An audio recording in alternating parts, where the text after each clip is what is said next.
This is A Story of Sorts, the podcast mostly about bookish stuff. Footnotes. Hello everyone, Karina here again. Today I bring you the list of books that I have read in July, which was actually pretty good. I've read some very small books, I've read very long books, and I think that so far this one has been the best reading month of the year. And I don't mean just in terms of books, because I have read 11 books this month. In January I've read more than that. But honestly, in books that I have loved, because July really has some of my favorites of this year. Maybe the most favorite of the year so far. So let's begin. I've started the year reading a book that was actually an e-arc, but then as usual, or as very often, I took quite a bit long to get to it, and I've read it after it was out, and it was The Other Black Girl by Zakiya Dalila Harris. This book was phenomenal, and it's a funny thing because I started the book out thinking it was just, literary fiction, but it is a thriller. And the book is so believable that you don't really get that it's a thriller almost up till the end, which reminded me a little bit of When No One Is Watching. That book was also extremely believable until the end, where there are some thriller ideas there that you kind of realize, yeah, this could have been a movie and this is, less likely to happen in real life.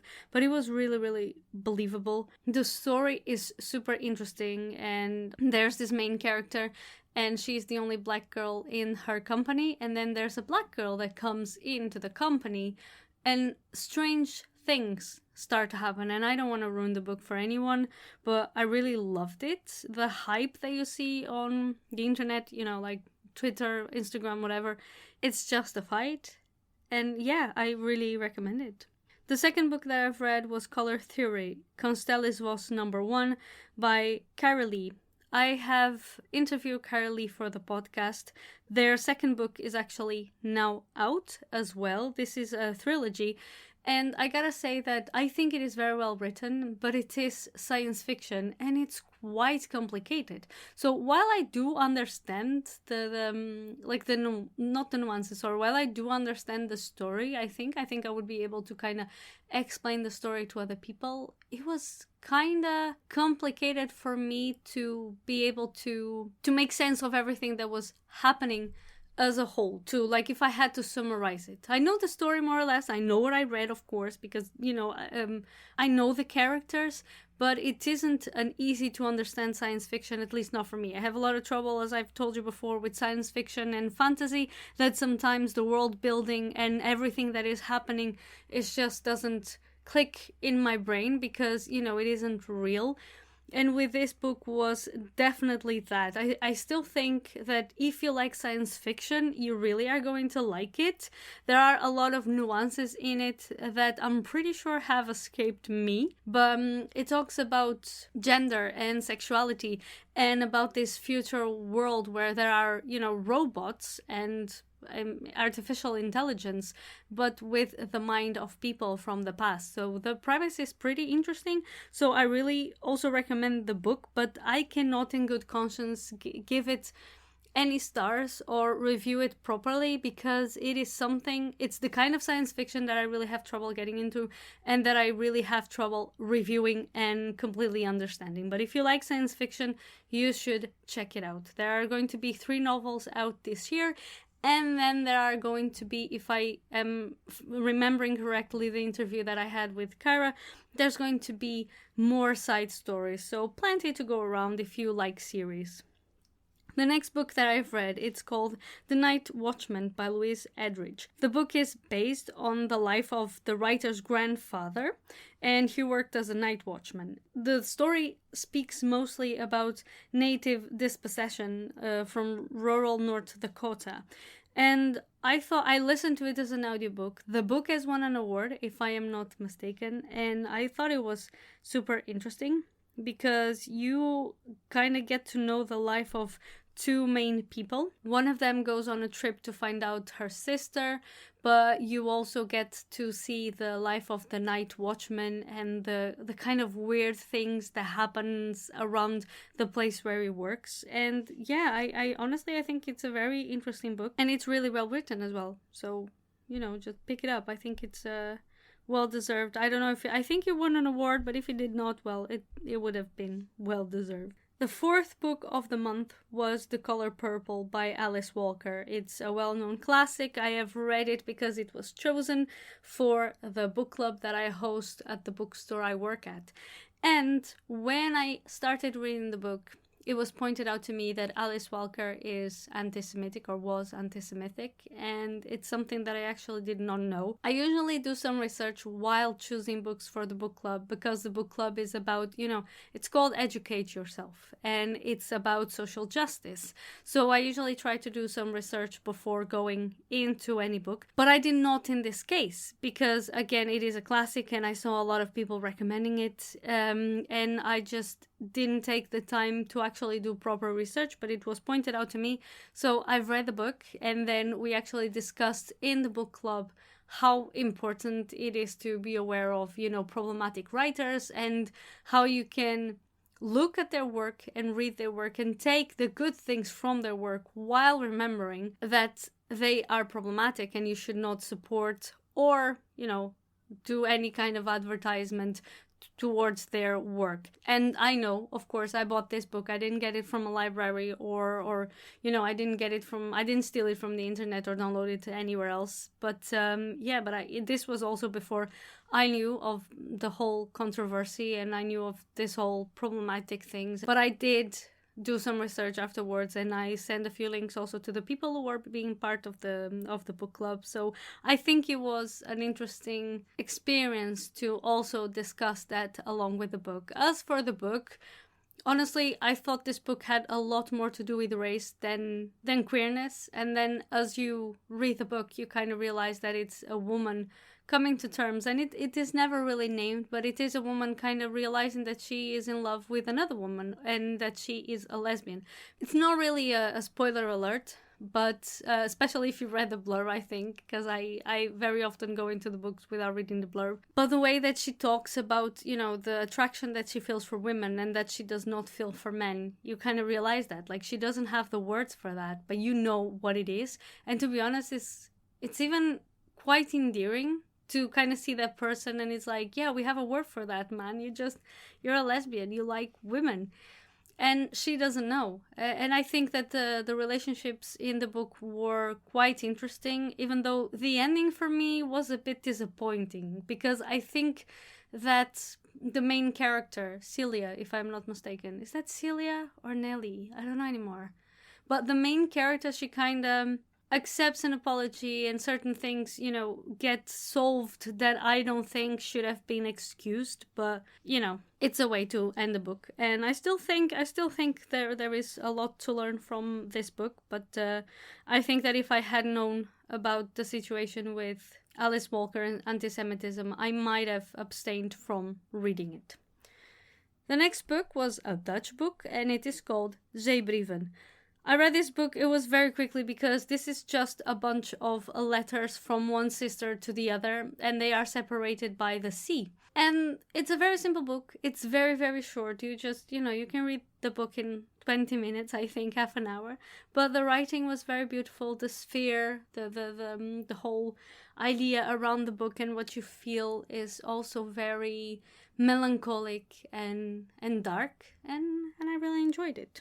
I have finally, after buying the book last year, giving my new copy to someone as a gift, and then buying another copy for myself, I finally got to Hamnet. It is as good as everyone else says. It is absolutely sad. It's really, really sad. And I loved the way she built up, and when I say she, I mean, of course, Maggie O'Farrell. The way that she builds up the story. The story is based on Shakespeare's son, which was called Hamlet. And Hamnet is also another way to say the name. And back in the time, especially, I think it was kind of like interchangeable, using Hamnet and Hamlet. So people know that Shakespeare's son died very young from the Black Plague. And the story gets to there. But before the story gets to there, you're kind of like anticipating something that it's going to happen, and you're kind of seeing things build up, and you don't really at first understand how that is going to happen. And there's so much more tragedy going around that, yeah, you and so much story about like both the parents, both Shakespeare, but also the mother. And yeah, it's just like, it's super well written, it's super interesting, it's terribly sad, and it's really amazing. So if, like me, you have Hamnet on your to be read and you haven't yet picked it up, this is a sign to do so. Go pick up Hamnet. Next book was The Anthropocene Reviewed, and I listened to it thanks to Libre.fm. Thanks, Libre.fm, again. So I've listened to it in audiobook form, and I was listening to it as usual on my way on my way to and back from work. On my bike, I cried a few times. I don't know, I had forgotten that John Green has a way to describe certain things and to talk about some things and making them very emotional or even emotive. Is that a word? Well, it's the way that it describes so many different things that could be so ordinary and yet makes you feel all the feels.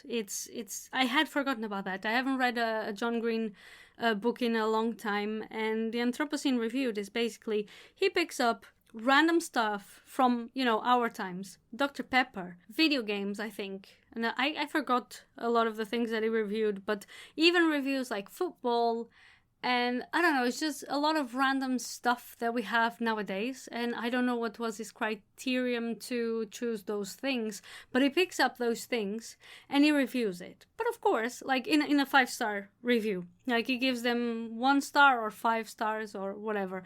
And the way that he manages to pick up those things, like, I am not a football fan.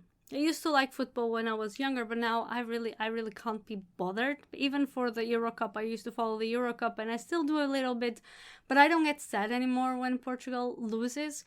But he made me cry about football, and he made me cry about a lot of other things that I was like, why, like, it's 8 a.m. and I'm here on my bike. No, not 8 a.m, I don't get up there early, but like it's 9:30 in the morning and I'm here cycling to work and just crying about a man talking about football and his love for football that I don't share. So yeah, he's just got this way of talking about completely ordinary things with such emotion and importance. He gives them so much importance that you just cannot not love it, and you just cannot not be touched by the way he describes things. So I truly, honestly loved this book. The next book was Sleeping Around by Morgan Vega, and it was Morgan's debut young adult romance. And I have read it in preparation as well for Morgan Vega's interview on the podcast, because Morgan has talked to me. I am editing the podcast and it's going to be out in a few weeks, and it was super interesting to talk to her about the book. And the book really surprised me in a very positive way, and it is about this girl who is in foster care, and then she has finally found a place for her to, study music at university, but then things kind of go a little wrong when she gets to the university finally, and it's just this trial that she has to go through trying to find a place to actually live, like a dorm, a place to sleep. And yeah, it was really well written. I really liked it. Something that really frustrated me a bit is that I had a feeling that some things could have been solved if the main character had talked to the people that she should have talked to. But I also understand, and then after a while you do realize that it's something about the character's way of being that would not allow her to do that. So in the end, although it's little bit frustrating, in the end it makes all sense that things were like that. And yeah, and it's I really enjoyed it. So you should go read Sleeping Around, and you should definitely listen to my interview with Morgan Vega when it's out. So keep an eye out for that. Don't forget to subscribe. Gotta take any chance to say that, right? I had the chance to read the new Paula Hawkins that comes out on the 31st of August, if I'm not mistaken, so next week, and it's called A Slow Fire Burning, and oh my god, I loved it. I really liked The Girl on the Train. Into the Water was, I think, in my opinion, not as good as The Girl on the Train. A Slow Fire Burning might have been better than The Girl on the Train. Or at least I might have liked it more. The characters, the way that the book develops, it gave me second guessing. I was guessing, oh, this person was, like, there's a murder in the beginning of the book, and I was like, oh, it's this person. And then after a while, no, it's that person. And then, yeah, in the end, I didn't guess anything, which frustrates me, but I guess it proves that it's a good book, I guess. Yeah, and I really enjoyed it. So if you are a Paula Hawkins fan, I hope you also don't get disappointed, because I certainly didn't. I really like the way the book develops and the story develops. Keep it on your pre-orders. Malibu Rising by Taylor Jenkins Reid. I finally listened to this book because I really liked The Seven Husbands of Evelyn Hugo. I haven't yet listened to Daisy Jones and the Six. I don't know if I will, to be honest. Malibu Rising was good. Not nearly as good as Evelyn Hugo, but good enough that it was entertaining. There was a lot of drama. If you think there is a lot of drama in Evelyn Hugo, I don't know. Maybe I think there's as much drama in here. The story takes place in a shorter amount of time. I thought the characters were interesting, and I gave it, I think, 4 stars, because it was good, but it wasn't like amazing. It was good. It's entertaining enough. The last book of the month, the 11th book of this month, and this is the one that I was talking about in the beginning of the podcast. Probably my favorite book of the year so far. And it's the new Sea of Tranquility by Emily St. John Mandel, that it's coming out next year. I have never read anything by Mandel, but everybody was so excited that there was a new book by her that I kinda figured, you know what, I've never read anything by her. I'm very interested in getting to know this author, because a lot of people loved her first book, which I forgot the name, is 11 something, and The Glass Hotel as well. So I figured I might as well just, request the advanced reading copy on Edelweiss Plus, and I got accepted. And a few days after, like when I finished the book I was reading at the time, I immediately started with this one because I was super curious about it. And oh my god, I cannot explain to you how much I adore this book. And I think one of the main reasons why I adore this book is that it talks about a theory that I have discussed before with people, and the thoughts in the book are pretty much the same thoughts that I have about it, and that's about a computer simulation, like, us as humans being a computer simulation. And yeah, like the I really loved that the book takes place in the future, past, and present. So it's like, it is different main characters for each time, and it starts like with this guy that gets exiled into Canada from the UK for basically being a social justice warrior. At the time, his family didn't like that he said shit about British colonialism, so they sent him to Canada, where he was living a pretty good life. Yeah, just, he was rich. He always had money for everything, could stay as long as he wanted, wherever he wanted, without having to worry about money. And then something happens to him that is kind of strange. And then after a while, and I really liked that's the thing, I really liked as I said, every time period as a main character, and I like them all. And then eventually it goes into the future. I don't even know which year anymore, but basically we aren't living on Earth alone. And by alone, I mean just on Earth. We have colonized other planets and moons and stuff like that. And then there's another main character, and there's another story happening, which I don't want to give a lot of spoilers. But yeah, the way things tie together, because then pretty much everything ties together, it's done very well. The writing is really nice. It just flows. You just read it very easily. And oh my god, I cried. This book made me laugh, and this book made me cry. And I cried so much. And as I said, I think one of the reasons why I liked it so much is that I kind of feel like this book read my soul and my thoughts. So I felt really connected to it. And I don't know how the rest of the year is going to be. because so far I've really read a lot of really, really good books that I absolutely loved, but this one just has a space in my heart, especially because I've been thinking about it, and I've been thinking about the fact that I would truly, truly love to reread it sometime, just to absorb the story again and to feel, hopefully, the same things that the story made me feel. And I barely could put it down as I was reading. So either if you're, an Emily St. John Mandel fan or not, if you're considering putting that book in pre-order and, paying attention to it because it's coming out in April next year, I can't recommend it enough, and I think you should do it.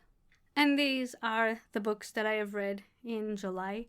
As I said, there were some here like The Night Watch, The Other Black Girl, Hamnet, The Anthropocene, A Slow Fire Burning, Sea of Tranquility. Like, there are so many good books I've read, like absolutely great stories that I've read this month, that I don't think I will have another month as good as this, but maybe I will. Who knows? It's something to look forward to. That's the great thing about books. As usual, you can find all of my social media at linktree/Carina Pereira. Come talk to me about books under A Story of Sorts on Instagram. You can also follow me on Twitter. Everything is in the link that I gave and on the footnotes. I'll be back next week, next Tuesday, with a new interview. I'll talk to you then, and thank you for listening.